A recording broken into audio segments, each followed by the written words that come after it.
ओम शांति। आज हम जानेंगे कि सृष्टि रूपी उल्टा व अद्भुत वृक्ष और उसके बीज रूप परमात्मा। भगवान ने इस सृष्टि रूपी वृक्ष की तुलना एक उल्टे वृक्ष से की है, क्योंकि अन्य वृक्ष के बीज तो पृथ्वी के अंदर बोए जाते हैं और वृक्ष ऊपर को उगते हैं, परंतु मनुष्य सृष्टि रूपी वृक्ष के जो अविनाशी और चेतन बीज स्वरूप परमपिता परमात्मा शिव है, वे स्वयं ऊपर परमधाम अथवा ब्रह्मलोक में निवास करते हैं।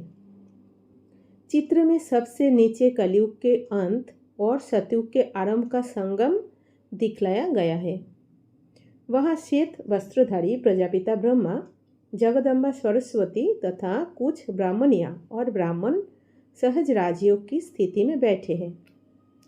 इस चित्र द्वारा ये रहस्य प्रकट किया गया है कि कलयुग के अंत में अज्ञान रूपी रात्रि के समय सृष्टि के बीज रूप कल्याणकारी ज्ञान सागर परमपिता परमात्मा शिव नई पवित्र सृष्टि रचने के संकल्प से प्रजापिता ब्रह्मा के तन में अवतरित हुए और उन्होंने प्रजापिता ब्रह्मा के कमल मुख द्वारा मूल गीता ज्ञान तथा सहज राजयोग की शिक्षा दी, जिसे धारण करने वाले नर नारी पवित्र ब्राह्मण कहलाए। ये ब्राह्मण और ब्राह्मणियाँ सरस्वती इत्यादि, जिन्हें ही शिव शक्तियाँ भी कहा जाता है, प्रजापिता ब्रह्मा के मुख से अर्थात ज्ञान द्वारा उत्पन्न हुए। इस छोटे से युग को संगम युग कहा जाता है। वह युग सृष्टि का धर्माव युग अर्थात लीप युग भी कहलाता है और इसे ही पुरुषोत्तम युग अथवा गीता युग भी कहा जा सकता है।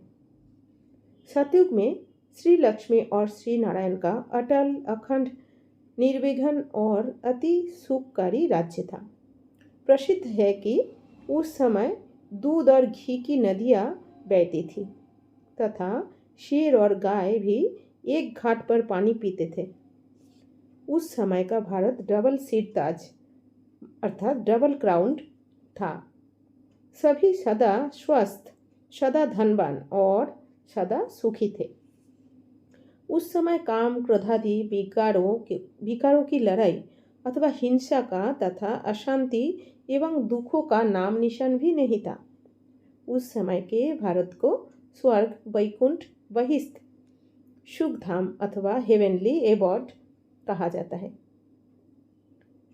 उस समय सभी जीवन मुक्त और पूज्य थे और उनकी औसत आयु लगभग 150 वर्ष थी। उस युग के लोगों को देवता वर्ण कहा जाता है।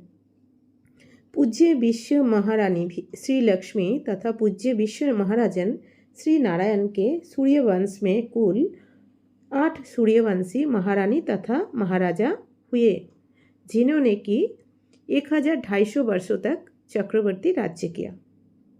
त्रेता युग में श्री सीता और श्री राम चंद्रवंशी 14 कला गुणवान और संपूर्ण निर्विकारी थे। उनके राज्य की भी भारत में बहुत महिमा है। सतयुग और त्रेता युग का आदि सनातन देवी देवता धर्म वंशी इस मनुष्य सृष्टि रूपी वृक्ष का तना और मूल है, जिससे ही बाद में अनेकों धर्म रूपी शाखाएं निकली। द्वापर में देह अभिमान तथा काम क्रोधादि विकारों का प्रादुर्भाव हुआ। दैवी स्वभाव का स्थान आसुरी स्वभाव ने लेना शुरू किया। सृष्टि में दुख और अशांति का भी राज्य शुरू हुआ। उनसे बचने के लिए मनुष्य ने पूजा तथा भक्ति भी शुरू की। ऋषि लोग शास्त्रों की रचना करने लगे। यज्ञ तप आदि की शुरुआत हुई। कलयुग में लोग परमात्मा शिव की तथा देवताओं की पूजा के अतिरिक्त सूर्य की, पीपल के वृक्ष की, अग्नि की तथा अन्य अन्य जड़ तत्वों की भी पूजा करने लगे और बिल्कुल देह अभिमानी, विकारी और पतित बन गए। उनका आहार व्यवहार, दृष्टि, वृत्ति, मान, वचन और कर्म तमोगुणी और विकाराधीन हो गया। कलयुग के अंत में सभी मनुष्य तमोप्रधान और आसुरी लक्षण वाले होते हैं। अतः सतयुग और त्रेता युग की सतोगुणी दैवी सृष्टि स्वर्ग अर्थात वैकुंठ और उसकी तुलना में द्वापर युग तथा कलयुग की सृष्टि ही नरक है। ओम शांति। और जानकारी के लिए आप प्रजापिता ब्रह्मा कुमारी ईश्वरीय विश्वविद्यालय पर संपर्क करें।